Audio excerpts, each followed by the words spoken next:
हाथ ऊपर करो, वो यहाँ हाथ लगाए, वो यहाँ हाथ लगाएं। अच्छा, हमारी औरतें, हमारी बहुएं, हमारी माताएं, हमारी बहनें, उनके छूने के लिए है। मुंबई के अंदर, पूना के अंदर ऐसे कोरियोग्राफर अपनी कितनी ही लड़कियों को और बहुओं को लेके उड़ गए। इधर एक शादी हुई, उधर दूसरी शादी टूटी। वो कोरियोग्राफी करने के लिए रोज उस शादी के फंक्शन के लिए आता था। महीने भर तक उन्होंने घर की महिलाओं और बहुओं को सब सिखाया। उसी के अंदर एक बहू के साथ प्यार हो गया। इधर शादी निपटी, सेकेंड डे सवेरे वो इस बहू को लेकर रफू चक्कर हो गया, शादी कर ली उसने। समझ रहे हो आप? ये चीजें होगी। साड़ियां भी खुद पहननी सीखनी चाहिए। कोई फैशन डिजाइनर हमें साड़ी पहनाने आए और वो मर्द हो, अच्छा, वो यहां तक हमें छुए और उसके साथ में हमारे घर का भाई हस्तमिलाप करेगा। साला दिमाग खराब हुआ है क्या? क्या जरूरत है ऐसी? दादियों से पूछो, उनको किसी ने छुआ था क्या? मम्मियों से पूछो, किसी को छुआ था क्या? छूने दिया था क्या? अच्छी बहनों को कोल्हापुरी पहन के रखना चाहिए, तुरंत बाहर निकलना चाहिए, एक लगानी चाहिए, कम से कम 2 दांत तो बाहर आ जाने चाहिए।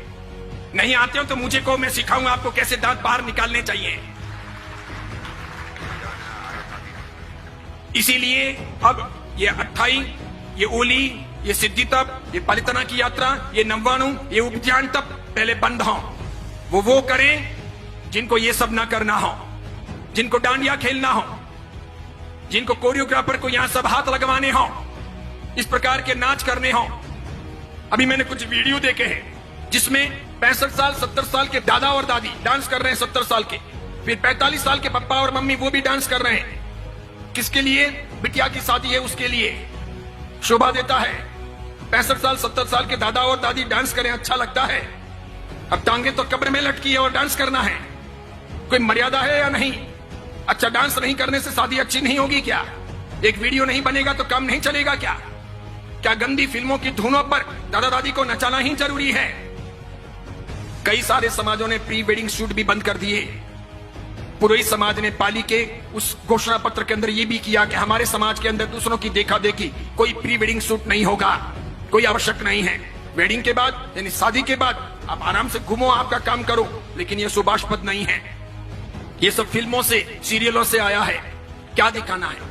और मुझे तो यूं लगता है कि हमारा बदन हमारे वीडियो के द्वारा इस प्रकार अर्धनग्न कपड़े पहने हुए, हाफ पैंट या इतना सा पहना हुआ नीचे, ऊपर इतना सा पहना हुआ, और फिर हम प्री वेडिंग शूट करते हैं और वो लोग देखते हैं तो क्या देखते हैं? क्या देखते हैं? आप दिखाना क्या चाह रहे हो?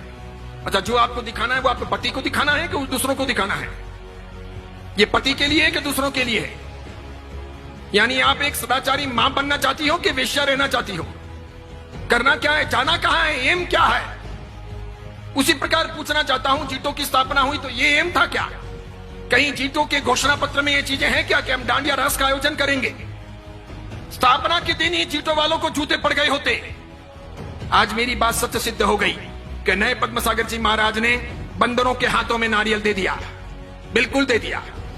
जीटो में कई लोग ऐसे भी हैं जो सदाचारी हैं, समझदार हैं, आचार संपन्न हैं, मुझे मिलते भी हैं, अन्य महाराज साहब को मिलते हैं। कई माताएं भी ऐसी हैं जिन्होंने अपनी व्यक्तिगत जिंदगी में ऐसा कुछ किया नहीं है, वे चाहते भी नहीं है, लेकिन अपने यहां पर ये समूह जो है मिलकर के माता फोड़ना, मेजोरिटी, डेमोक्रेसी, मुझे ऐसा लगता है कि जैन समाज के कुएं में किसी ने भांग डाल दी है, सबको वही पानी सप्लाई हो रहा है, इसीलिए सामूहिक पागलपन सवार है।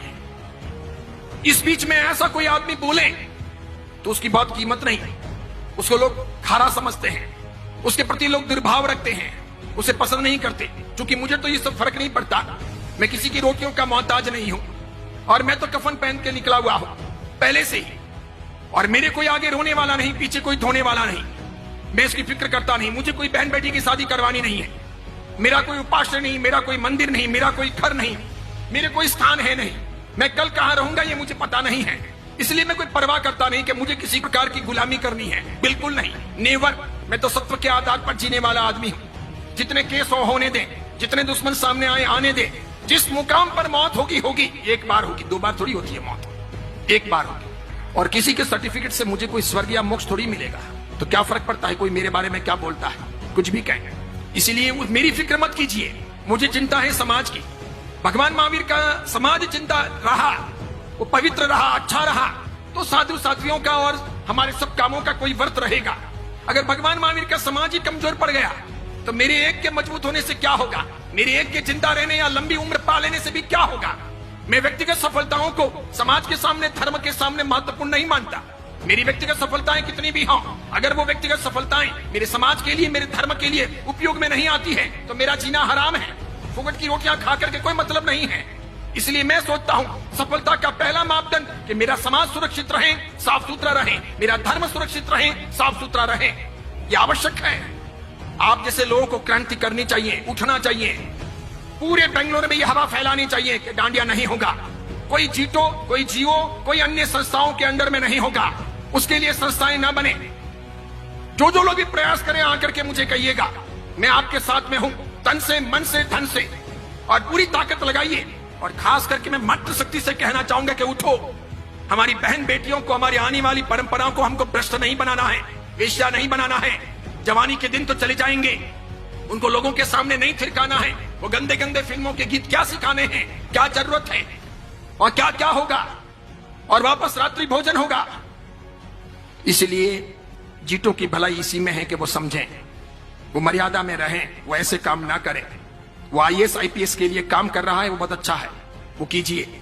एजुकेशन के लिए, साधर्मिक भक्ति के लिए, मेडिसिन के लिए, या फिर साधु साध्वी के वैयावच यानी श्रवण आरोग्यम के लिए जो काम कर रहा है वो अच्छा है, बहुत बढ़िया है। इसके लिए वे अभिनंदन के पात्र हैं। लेकिन ये जो काम किया जा रहा है, इसमें जो लोग भी लगे हुए हैं, बस इसी में शान है कि चुपचाप पीछे हट जाएं, ना करें। इसका अंजाम अच्छा नहीं होगा। फिर ऐसा ना हो कि हमको दूसरे कोई तरीके अपनाने पड़े बंद करवाने के लिए। ऐसी चीजें मान्य नहीं होनी चाहिए।